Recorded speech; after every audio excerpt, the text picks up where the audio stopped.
Muito bem-vindo, meus queridos. Vamos então para a nossa segunda aula de biologia do conteúdo do 10º ano. Agora vamos falar um pouquinho de hierarquia e conservação da natureza, ou seja, vamos falar um pouquinho sobre conceitos introdutórios de ecologia. Então, sem perder tempo, vamos a isso. Muito bem, primeira coisa que nós temos que analisar é uma questão hierárquica, onde nós analisamos a unidade básica da vida até a espécie. Então, nós temos a unidade básica da vida sendo a nossa célula. Porém, aqui nós já vamos fazer a nossa primeira anotação, pois nós podemos e temos que considerar a célula como também seres vivos, porque, obviamente, nós temos seres unicelulares. Então, se nós estamos pensando da célula até a espécie, basta que exista uma célula para nós termos, então, também seres vivos. Certo? Muito bem. O que nós temos a seguir? Então, ao longo da evolução, as células foram se agrupando e se especializando em determinadas funções. Então, nós temos que um tecido nada mais é do que um conjunto de células, porém, essas células elas estão especializadas em realizar uma determinada função. Mais adiante, nós temos, então, o órgão sendo um conjunto de tecidos. Então, por exemplo, nós temos o tecido da epiderme, nós temos o tecido da derme. Esses tecidos em conjunto, eles formam o nosso órgão chamado de pele. Depois, o conjunto de órgãos é o nosso sistema. Então, por exemplo, nosso sistema circulatório, formado pelo coração, por todos os nossos capilares, vasos sanguíneos, artérias, arteríolas, veias, vênulas, enfim. Então, nós temos então o sistema sendo um conjunto de órgãos e, finalmente, nós temos o conjunto de sistemas sendo o organismo. E aqui no organismo, nós chegamos então, finalmente, a uma espécie. Então, temos uma questão hierárquica indo da célula até a espécie, certo? Muito bem, bem simples. Vamos adiante aqui. Deixa eu apagar isso aqui e vamos adiante. Muito bem, então vamos falar um pouquinho sobre conceito de espécie. Esse conceito nós já viemos analisando ele lá de trás, já falamos um pouquinho no 6º ano, depois falamos no 8º ano também, mas agora nós vamos falar um pouquinho mais aprofundadamente, até porque existe esse quarto ponto aqui. Então, o conceito de espécie ele tem sendo como seres semelhantes entre si.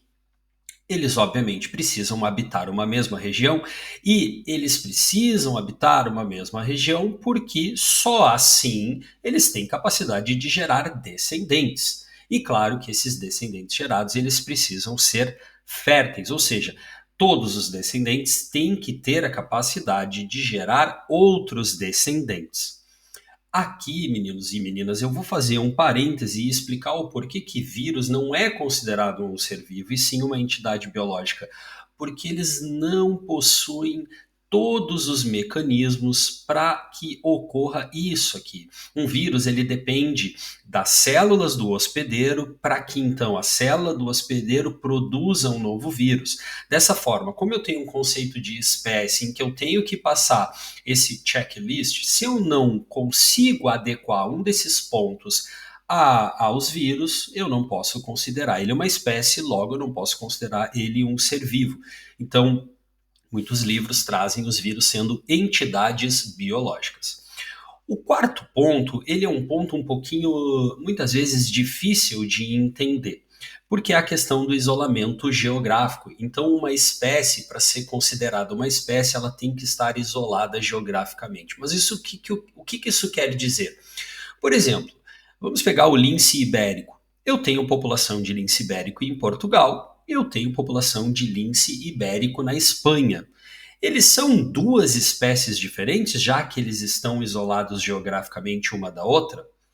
Ainda não, e veja bem o que eu disse, ainda, porque a questão do isolamento, ela pode, a evolução é sempre uma incerteza, ela pode fazer que, com o tempo, essas duas populações venham a sofrer um processo de especiação. Então, olha só isso aqui, ó. Então, aqui, deixa eu pegar a caneta de novo. Aqui eu tenho uma população de escaravelho e essa população ela está ocupando uma mesma região. Então, são semelhantes entre si, tem algumas pequenas diferenças, mas como toda espécie, né, nós temos diferenças entre nós, seres humanos, mas nós somos uma mesma espécie. Então, eles habitam, têm semelhanças entre si, habitam uma mesma região, possuem a capacidade de gerar descendentes férteis e, por enquanto aqui, eles estão isolados geograficamente de outras populações, mas que não estão aparecendo nessa representação. Vamos supor que, por algum motivo, aconteça aqui um isolamento geográfico. Por exemplo, o afastamento dos continentes ao longo das eras geológicas, que isolou essa população A desta população B. Muito bem, o que vai acontecer ao longo do tempo? Aqui é o que está acontecendo, por exemplo, no meu exemplo, desculpe a redundância, no meu exemplo do lince ibérico, nós temos uma população de lince ibérico em Portugal e uma população de lince ibérico na Espanha. Eles são espécies diferentes? Não. Por quê? Porque ainda não deu tempo. Tempo do quê? Imaginem o seguinte, nesta população aqui, os descendentes desses seres que a gente está vendo aqui vão sofrendo mutações e vão aparecendo algumas novas características. Então, olha aqui, ó. Os escaravelhos eles foram ficando mais verdinhos. À medida que o tempo irá passando, essas novas características que agora estão lá no DNA desses seres aqui, dessa população, não vão ser compartilhadas com esses escaravelhos aqui do lado B, porque há uma barreira aqui, podendo ser uma barreira geográfica. Lá no 11º nós vamos ver que as barreiras podem ser outras, além das geográficas, mas qualquer característica aqui só vai ser compartilhada por seres desta população. Da mesma forma, novas características que apareçam nesta população B só serão compartilhadas com os seres desta população. Ao longo do tempo, novas aparições em ambas as populações podem fazer com que, em algum momento, elas fiquem tão diferentes umas das outras que eu já passe a ter, então, duas espécies.